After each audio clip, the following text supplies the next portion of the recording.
I'm not doing anything anymore. I'm going back to my parents for a week. I declared this firmly. They both stared at me in shock, but Thomas spoke first. Hey, Donald. All right, we'll be free. This is awesome. What? No more nagging around here. He said, directing the comment to Donald. I couldn't believe my ears. Even though I'd reached my limit, my husband had the nerve to say something like that. Then Donald added, Yeah, that's perfect. Don't bother coming back. He spat those words at me. Hearing that from Donald, not just Thomas, nearly brought me to tears. And so I decided to start living at my parents' house from that day. That day, I didn't receive any messages from Thomas or Donald.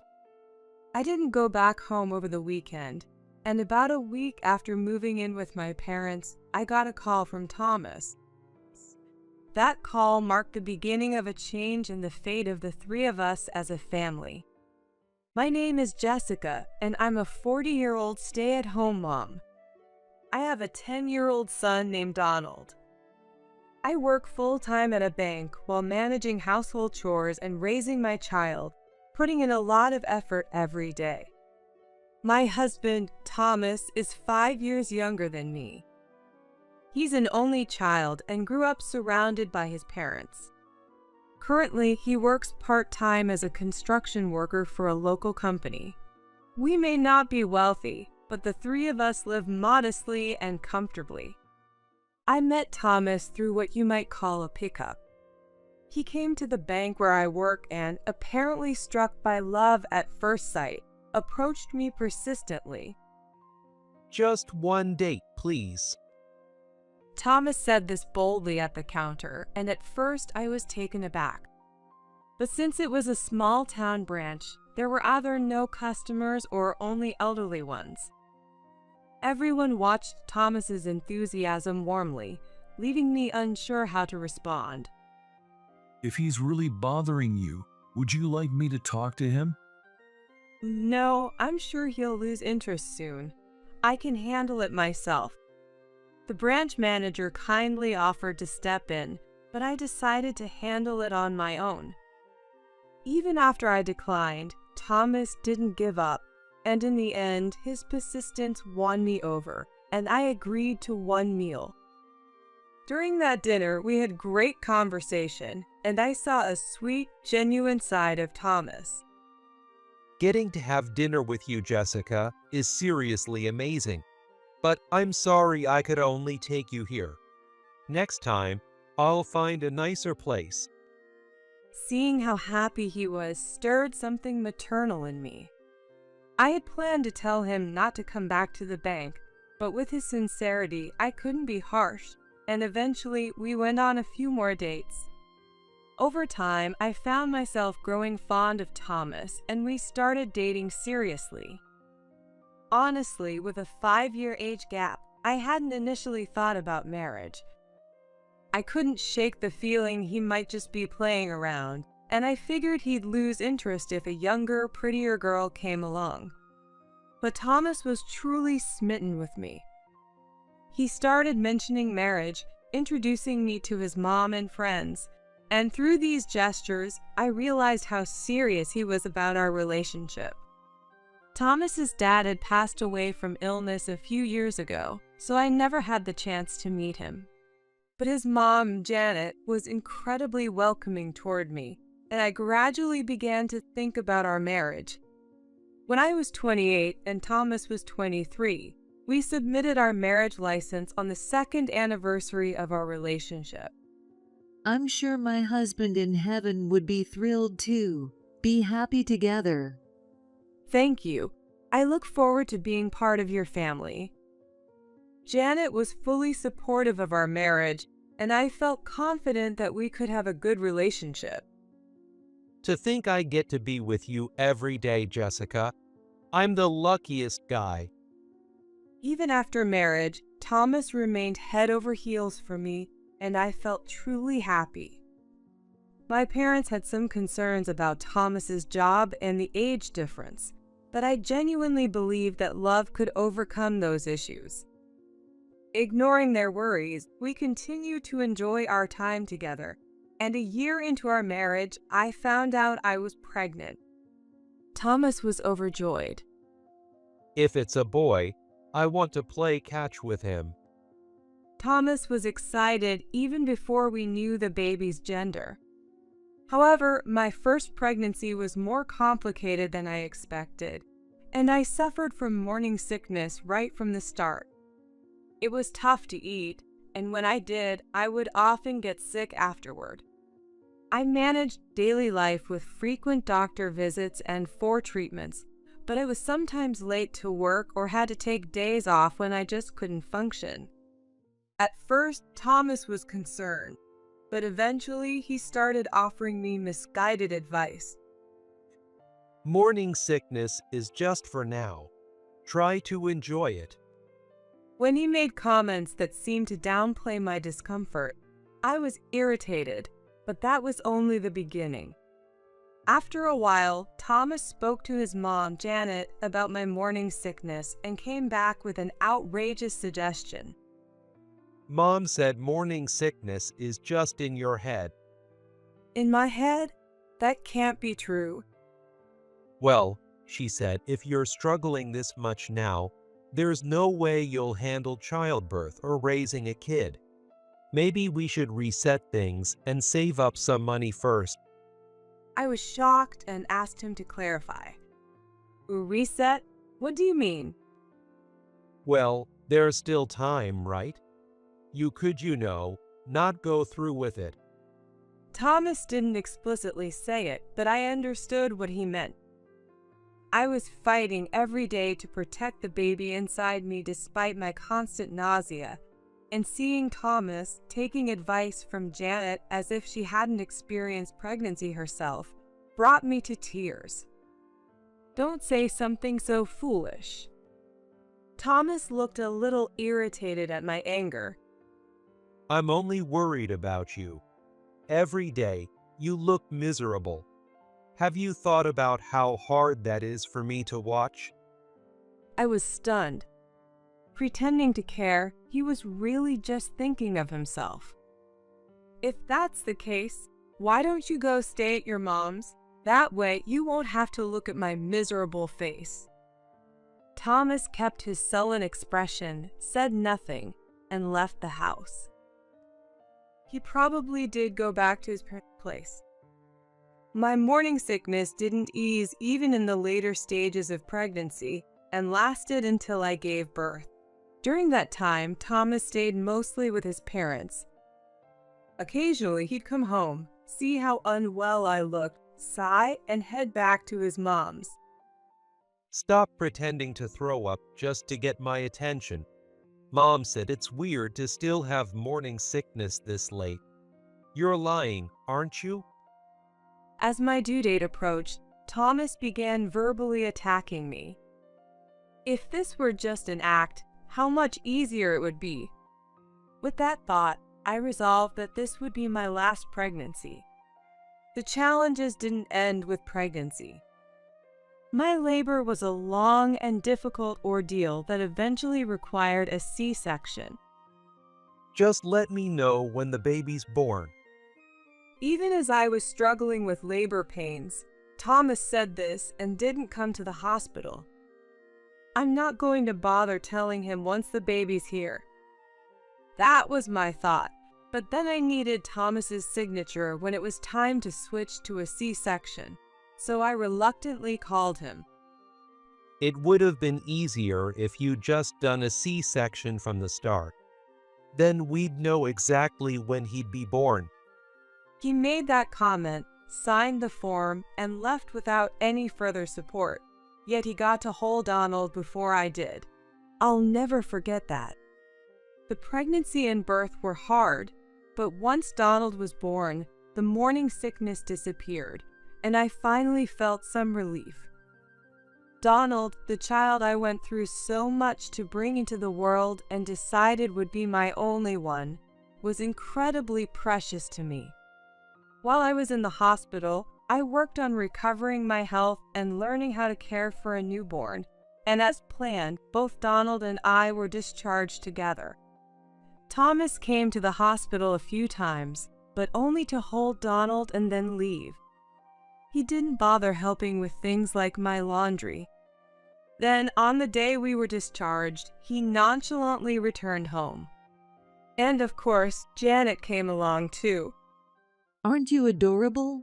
Donald, Grandma's here. The moment I got home, Janet was completely focused on Donald. She didn't offer a single word of encouragement for me. Instead, while holding Donald, she started giving me orders. Jessica, now that you're back, go do Thomas's laundry and then run to the store. I'll watch Donald for you. I barely had a moment to relax after being discharged. My parents' house is an hour's drive away. Because of that, it's a bit difficult for them to come help me every day. I had hoped that maybe Janet had come to help because of that, but she quickly proved otherwise. Since that day, Janet came over nearly every day. Hurry up and start cooking, or Thomas will be home soon. Janet would take Donald from me and order me to do chores. I couldn't find any peace this way. Of course, I talked to Thomas about it. I appreciate Janet coming over to help with Donald, but it's a lot every day, and I'd like to manage on my own, so could she come less often? I tried to choose my words carefully to avoid offending anyone, but Thomas frowned. After she's been nice enough to come, you say something like that? I'm grateful, but She wants to help with her first grandchild. You should just put up with it. his response made me raise my voice without thinking. Why? I went through so much to bring him into the world. Why should I, as his mother, have to just put up with it? What's with that attitude? Just because you're the mother, you think you're so important? I'm not saying who's more important. Thomas raised his voice as well. I didn't feel like I'd said anything wrong. We glared at each other until Donald, who had been asleep, started crying. The sound snapped me back to reality, but Thomas glanced at Donald and then spoke. Look, he's crying. You wanted to be the mother, right? Go ahead and take care of him as much as you like. His snide tone irritated me, but I didn't have time to deal with him. I picked Donald up and calmed him down. But despite that heated argument, Thomas didn't seem to convey my concerns to Janet, who showed up the next day and the day after, as if nothing had happened. I knew it would be awkward if I brought it up directly, but I couldn't rely on Thomas. So reluctantly, I spoke up myself. Janet, I really appreciate you coming to help me, but it's hard for me when you come every day. I'd like to spend more time with Donald myself, so could you step back a little? Janet's face turned red at my request. Are you complaining to your mother-in-law? It's not a complaint. I'm grateful for how much you love Donald. But you want me out of the way, don't you? Why are these two so defensive? I struggled to find the right words, feeling completely at a loss. But it seemed Janet was thoroughly upset. If you want me gone so badly, then I'll leave. With that, Janet stormed out of the house. I was relieved that she left, but honestly, it left a bad taste in my mouth. Thomas would likely hear about it and start giving me grief too. Even so, I don't regret it. I tried talking to Thomas, but he didn't get the message. I was careful with my words with Janet, but I knew I had to say at least that much or she'd never have left. Sure enough, that evening, Thomas came home with a furious look on his face. Welcome home. What did you say to my mom?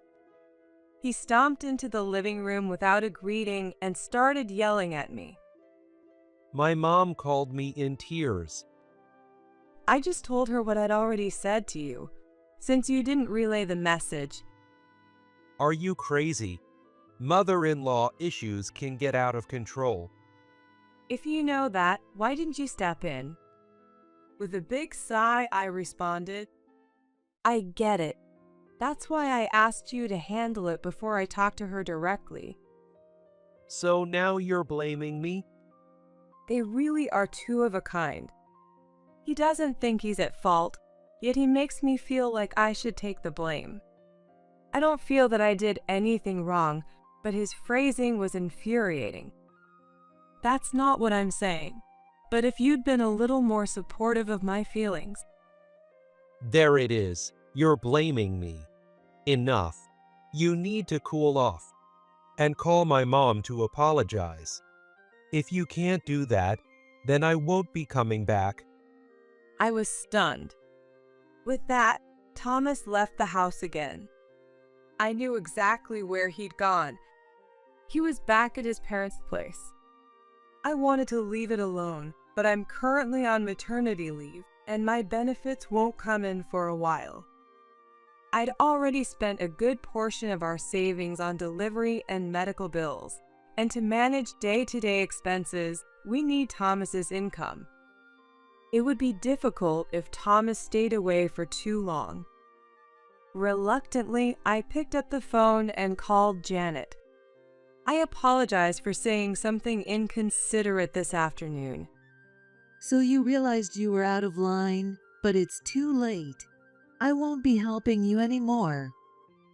Janet's response left me a bit stunned, realizing she had truly believed she was helping. Still, I humbled myself. I'll do my best to manage on my own. If there's ever a time when I really can't handle it, I'll ask for your help. You're the only one I can rely on, Janet.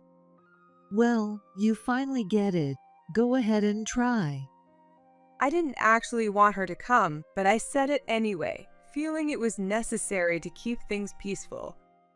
After that, Thomas was satisfied that I had apologized to Janet, and he came back home.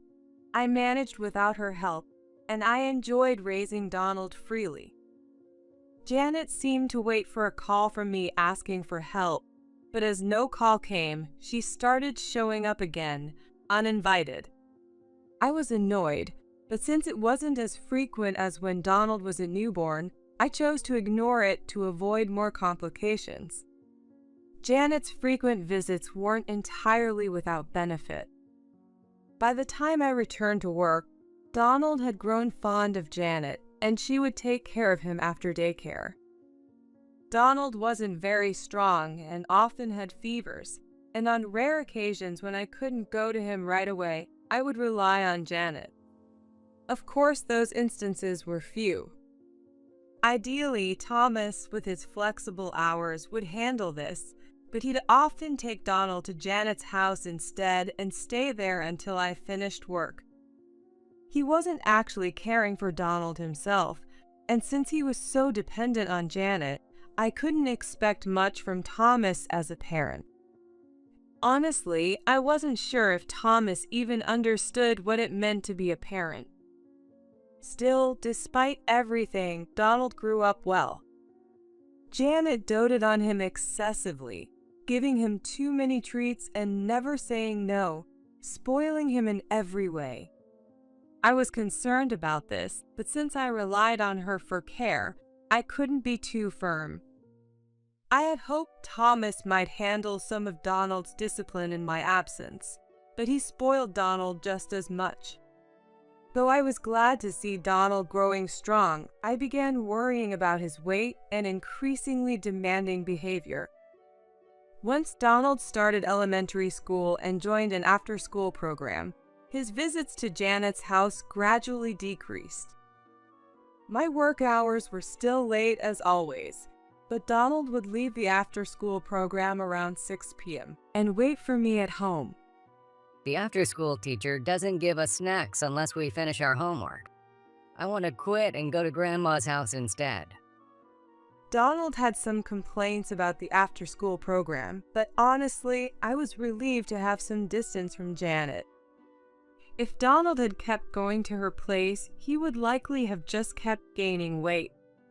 And the snacks there aren't enough. That's not true. Besides, you eat snacks after you get home before dinner, don't you? You're eating more than most people. But I get hungry. I can understand where Donald is coming from. After spending a full day at school studying and being active, it's natural for him to be hungry. That's why I always prepared something for him to have before dinner. That's why I put a sandwich in the fridge for you every morning. I don't want a sandwich. I want snacks. But Donald ignored the sandwich I prepared and only wanted junk food. By the way, I wasn't the one providing that junk food. Thomas would bring it home from work, or Janet would drop off big bags of it, saying it was a treat. I was worried that if Donald kept gaining weight, it might affect his health. When I tried to make healthier meals to help him slim down a bit, Thomas would complain. I do physical work, and I can't move properly with this kind of food.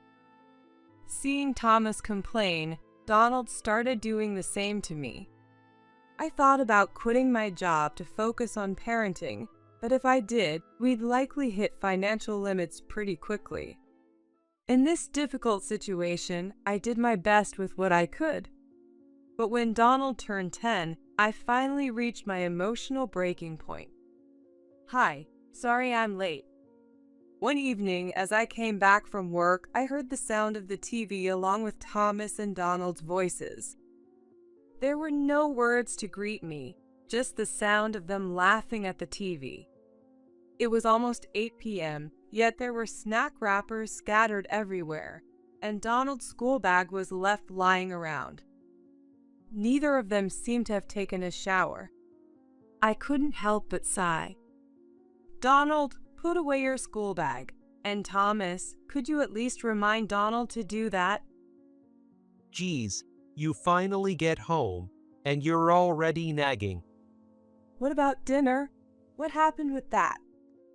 When I knew I'd be late, I usually prepared dinner before heading to work. But that day, I had to stay late unexpectedly, so I'd let them know to eat something on their own. We haven't eaten yet. What? I told you to eat something. Donald has school tomorrow, you know? Then I can skip. I don't even want to go because I have math tomorrow. Donald chimed in from the couch, watching TV without a care. Yeah, skip it. Once you're an adult, you can't just take days off, so do it while you can. What are you talking about? I'm not letting him skip without a good reason. Enough of this nonsense. Both of you, go take a shower. Donald glared at me with a look just like Thomas's. By now, I was used to that attitude. While you're in the shower, I'll make something, and when you're done, get ready for tomorrow. Donald didn't respond or move, just stared at the TV. Thomas looked at me and scoffed. Don't take it out on us just because you got home late. Then they both went back to laughing at the TV. Seeing the two of them like that, I felt as if something inside me finally snapped. For almost 10 years, I had supported both Donald, who'd always had health issues, and Thomas, who worked part-time and didn't earn much. But to them, everything I did was just taken for granted. Despite being family, neither of them showed any sense of helping each other. I stopped preparing dinner and turned to them. Fine, I'm taking a break too. What? Donald and Thomas finally looked at me, hearing my words. I'm not doing anything anymore. I'm going back to my parents for a week. I declared this firmly. They both stared at me in shock, but Thomas spoke first. All right, we'll be free. This is awesome. What?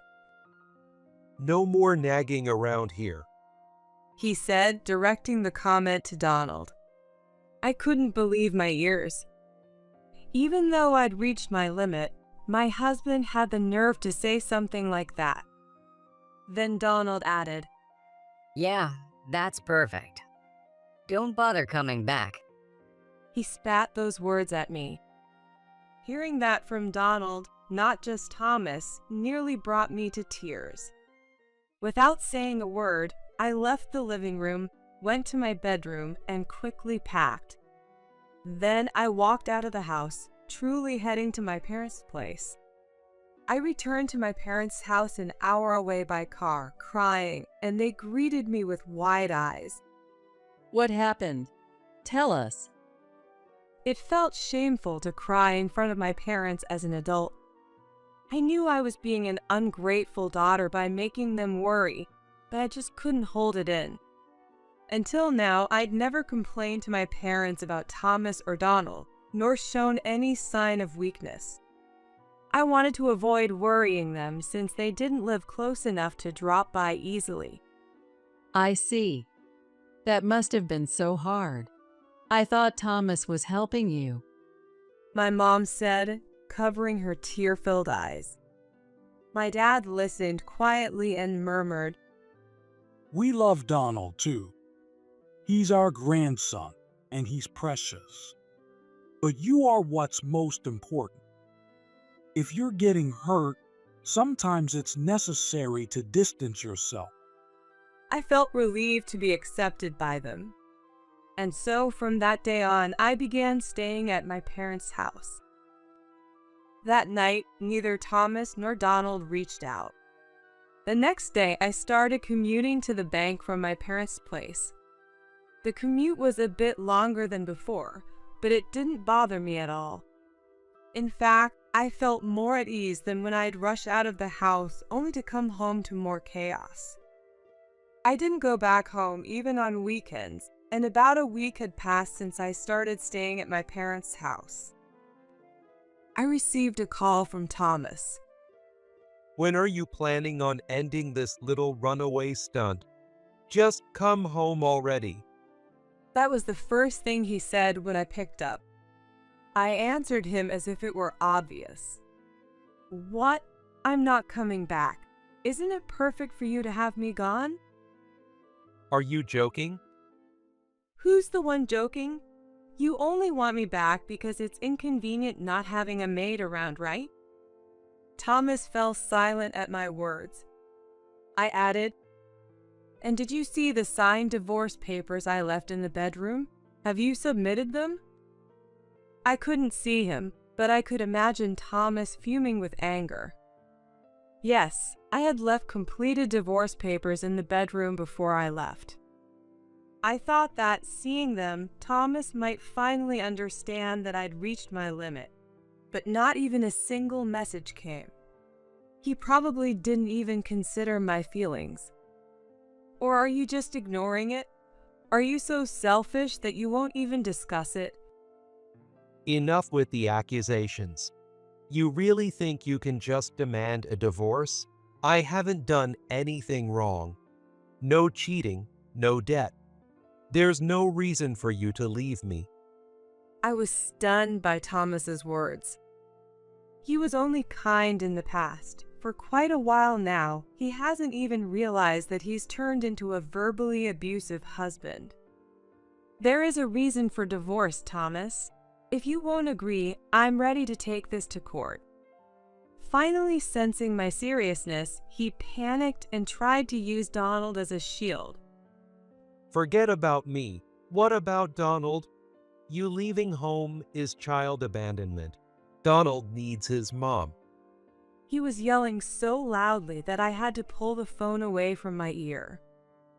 Using such strong words, he was clearly trying to play on my sense of responsibility, but I wasn't falling for it. How is it abandonment? You're his dad and are right there with him. It's not like I disappeared. I told you I was going to my parents' place. Well, And besides, it seemed like Donald was happier with you, didn't it? I wouldn't just leave him alone and walk out. It was a logical argument he couldn't refute. Thomas lowered his voice a bit. Even so, He probably didn't have anything left to counter me. Knowing this, I decided to push further. Or are you saying you're incapable as a father? Like it makes no difference if you're there or not? If so, then I really feel sorry for Donald. Keeping calm was the key here.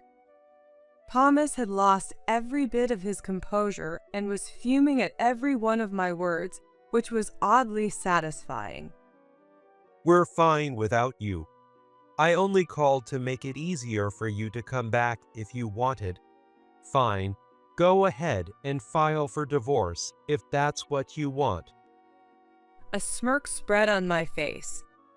Thomas had finally said exactly what I wanted to hear. Well, thank you. I'll come by to pick up my things. Wait, Goodbye. I hung up smiling.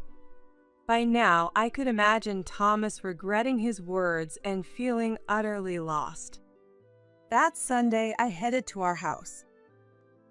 I had only brought the bare essentials to my parents' place, so as I told Thomas, I went back to pick up my things. Oh my God, what's that smell? As soon as I stepped inside, a terrible odor hit me, and I froze at the entrance.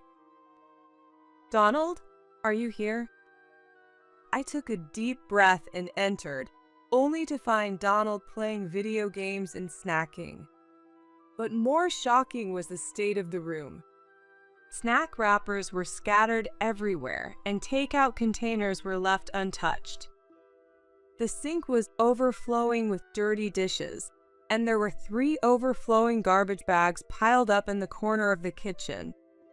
The scene made me feel dizzy.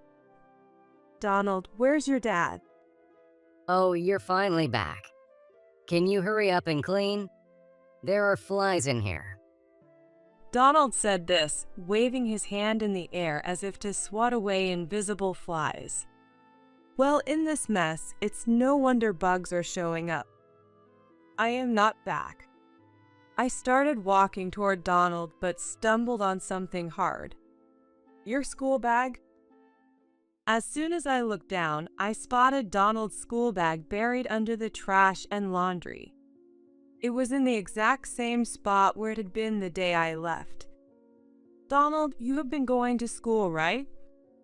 No, Dad's been calling in my absences. What? Geez, you're so loud.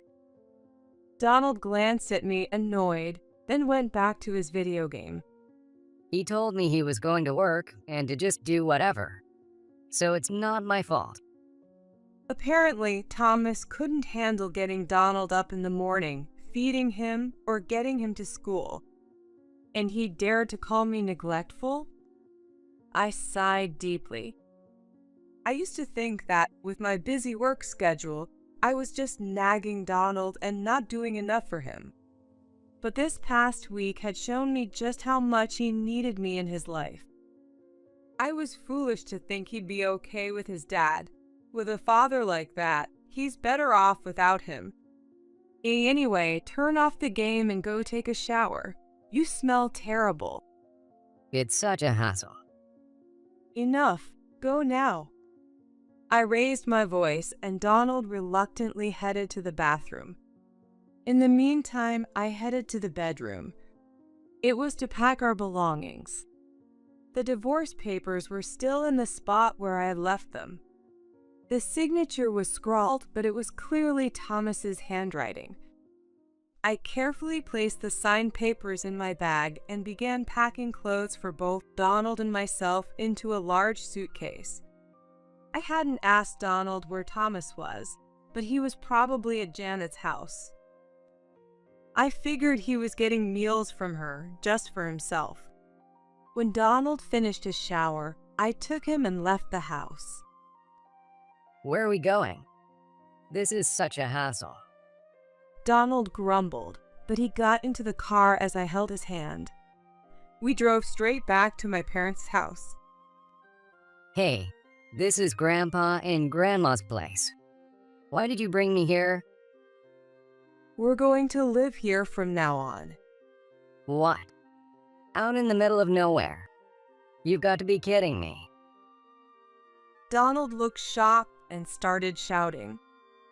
Hearing his voice, my parents came rushing out of the house. Donald, My parents hadn't expected me to return with Donald. They briefly frowned at the sight of him, but their usual warm expressions quickly returned, and they welcomed us with open arms. We're glad you're here. Come on inside. I was sure they understood what I was trying to do without me having to explain. Donald glared at me, but followed my mom's prompt to enter the house. I could already tell this was going to be challenging. But this was our last chance to rebuild our relationship as mother and son. Leaving Donald with my parents, I went to file the divorce papers. They told me it would be processed by Monday. Already, I felt a weight lift off my shoulders. That Monday, I confirmed that the divorce had been finalized and let my workplace know about the situation. In the afternoon, I took time off to complete the paperwork for Donald's school transfer. I also canceled the utility bills and rent on the apartment, which had been paid from my account, and officially started our new life at my parents' house. Donald, this is a fresh start for you too. You'll work on your studies and get some exercise. Not just play video games, and we'll work on a diet plan too. Donald listened quietly to my explanation. He glared at me with his usual defiant look. But I didn't look away. Look, I admit I was partly to blame. I was busy with work and stressed out, so I understand if you found me annoying. But Donald, you're my one and only precious treasure. I want us to start over here together. Seeing my tears, Donald's expression softened slightly. Don't cry, Mom. I messed up too. I'm sorry about the sudden transfer. I know you didn't get to say goodbye to your friends. That's okay. I'm still connected with my close friends through games. Don't worry about it, Mom. Hearing those kind words from Donald made me cry even more. The thought of possibly divorcing without this incident and being separated from Donald sent a chill down my spine. It was only about a week this time, but even in that short period, I had overestimated Thomas as a father and allowed Donald to live in such an environment. I'm sure I'll never forgive myself for that. Thank you. I hugged Donald. Knock it off. Donald said, trying to push me away, but his face wasn't its usual scowl. It was smiling. That night, I got a call from Thomas. Jessica, Donald's missing. I left the house with Donald on Sunday. Now it's Monday night. Honestly, I'd expected him to call yesterday, so the fact that he was only calling now confirmed he hadn't been home. He doesn't go to friends' houses, doesn't have his games. Maybe he ran away. He sounded genuinely worried, but I was too exasperated to respond. Maybe he's trying to stop us from divorcing with all this talk of separation. Hey, you took the divorce papers, didn't you? Just toss them out. I couldn't help but laugh. It seems he noticed that I came back, took my belongings, and left with the divorce papers. However, he hasn't realized that Donald's things, aside from his games, are also gone, and he doesn't suspect that I took Donald with me. Throw them out? I already submitted them. What? Thomas sounded shocked, shouting in disbelief. No way. That can't be. He began mumbling incoherently. Are you at your parents' place? Let's talk this through. Talk? About what now? I'm coming over. And with that, he hung up. He doesn't even know Donald is with me and hasn't bothered to search for him. As usual, he only thinks of himself. About an hour later, Thomas arrived at my parents' house. I had asked Donald to stay in another room with my dad. Thomas, please come in.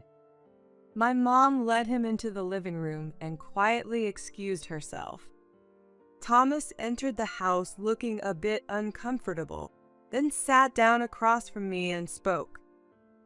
Jessica, come back and let's start over. What?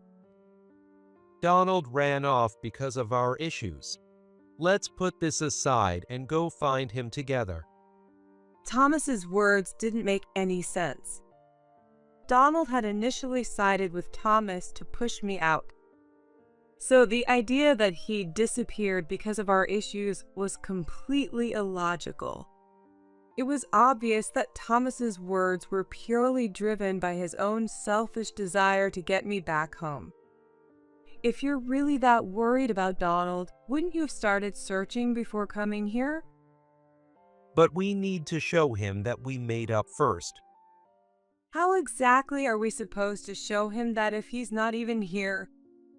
I couldn't help but laugh. Thomas's face turned bright red. Don't you care about Donald? Don't you? In the week I was gone, you didn't leave him alone at home and spend your time at your mom's, did you? How did you know? Thomas flinched at my sharp tone.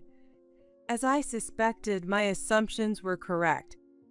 While he'd occasionally gone back to check on Donald or bring him food, he'd mostly been at Janet's house, enjoying her meals and comfort. I know you care about Donald, but just spoiling him isn't enough. I'd said this many times before, but this was the first time I'd said it so seriously. Thomas had been spoiling Donald all along. In the end, that coddling had done nothing for Donald. He had once been such a sweet child, but Thomas's influence had turned him into a kid who openly defied me. That realization hurt so much that I couldn't hold back my tears. Thomas looked alarmed seeing me cry. Anyway, let's go find Donald. Wait, did you call me? Just then, Donald poked his head into the living room. Donald, Thomas jumped up, his eyes wide. you were here? No wonder Jessica wasn't worried. All right, let's go home. What? Donald looked confused. Aren't you two divorced? I'm transferring to a new school, so I'm not going back. You're okay with us being divorced? Yeah, I think it's fine. Mom's been struggling for a while, and I realized over the last week that I really need her. I was surprised by his words. Donald had noticed how hard things had been for me. Looking back, that week without Mom was like being in hell. I promised her that I'd start fresh here. Thomas collapsed to his knees. He never imagined that even Donald would reject him. Serves him right. I wiped my tears and managed a slight smile. So that's how it is. I've already canceled the utilities that were billed to my account, so you'll need to make arrangements yourself. Don't forget to clean up too. If the landlord sees that mess, you'll be kicked out. Wait, please. Thomas said, looking at me desperately, his face pale. I can't handle it. I've never paid rent or utilities, and I don't know how to handle housework either. So, can't you just do things like you used to? That's right. Whether I was late from work or feeling unwell, you never did a thing. I said, cutting off Thomas's words. And I doubt you'll start now. That's not true. I'll change, I promise. Donald and I can both start fresh. Are you kidding? Donald will always be my son, but you're a stranger to me now. I don't care. He wanted to patch things up, but I wasn't interested. What? A stranger? Seeing me reject every plea Thomas finally seemed to realize he couldn't undo this. He began to tremble. I'd never seen an adult tremble like that before, and it showed just how much he was shaken. But I'd endured far more hurtful words, bearing the burden of keeping the family together financially and emotionally. Please, give me a chance to make it right. I'll change my ways this time. Thomas, now on his knees, started to cry. But even if he were a child, I couldn't believe that someone who couldn't support me during my hardest times, like when I was pregnant, could change now. Sorry, but no. I rejected him firmly. No amount of tears could make me want to forgive him after all we'd been through. In the end, Thomas had no choice but to leave. Not long after, I got a call from Janet, likely after she'd heard what happened. Jessica and this family have nothing more to do with you. Please, don't interfere with Donald anymore. But my mom said one last thing. Mothers really are dependable. It made me realize that I need to be that kind of support for Donald too. Donald started at his new school and seemed to be enjoying it. He also began jogging with my dad after school. This is torture. I'd rather stay chubby than do this. He complains now and then, but he still goes jogging every day except when it rains, and he's gradually getting stronger and leaner. Well, it's your own fault for eating whatever you wanted. Think of it as working for your future self. For once, he didn't argue with me. After all the harsh words and cold treatment I endured, I wondered if this was Donald's way of making amends with me. Eventually, Thomas couldn't manage the rent or utilities and was evicted. He ended up back at Janet's house, but it seems he was so shaken by the divorce that he fell into a depression and couldn't even go to work. Can't I skip the child support payments? He had the nerve to make such a request, but I didn't agree to it. Child support is the one responsibility you have as a father. I'm not asking for a large amount. Show at least that much commitment.